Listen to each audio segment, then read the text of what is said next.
దర్శనం అక్కడ ఆ మాతృ స్వభావం నేరుగా ఆ కడపలోనే పక్కన తెలియదు ఎవరి తెలియము లేదు ఇంకా ఉన్నదో లేదో తెలియదు ఆ దోషం అంటారు.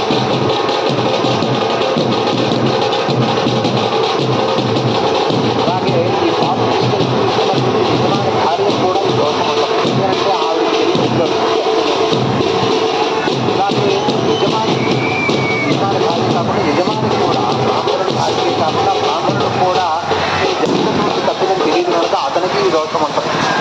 ఆ తిన్నటువంటి బ్రాహ్మణులకు భోక్తవ్యం చేసినటువంటి బ్రాహ్మణులకు కూడా ఈ ఎక్కడికక్కడ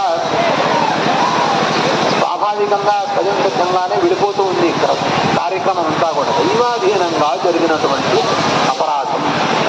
ఇది దైవాధీనానికి విడిచిపెట్టగా ఎవరైతే పక్కన చేరి ఇది వారు తప్పు వీరు తప్పు అన్నారో ఈ బ్రాహ్మణ హత్యాదోషాన్ని వాళ్ళందరికీ అంటకట్టండి అని చెప్పారు యమధర్మరాజు గారు.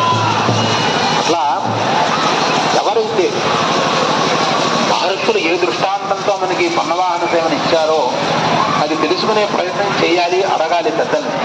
అలా అడగకపోగా మనకి తోచింది కదా అని చెప్పి బుద్ధికి ఎలా తోస్తే అలా దుర్భాషలాడడం, తోలనాడడం, తక్కువ చేసి మాట్లాడడం, అశ్లీల వాక్యాలు పలకడం, ఇలాంటి పదాలన్నీ ప్రవర్తిస్తే ఆ దోషం ఎంతవరకు అదే ఆ భావన ఎంతవరకు సమంజసం, ఆ దోషం ఎంత మనల్ని గట్టి కుదిపేస్తుంది అనేది మనమే ఎంచుకోవలసి ఉంటుంది.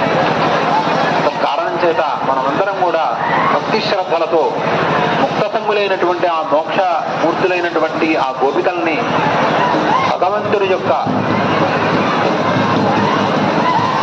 భక్తులుగానే దర్శించాలి కానీ ఏ ఇతర దుర్బుద్ధితో చూడకుండా ఉండాలి అని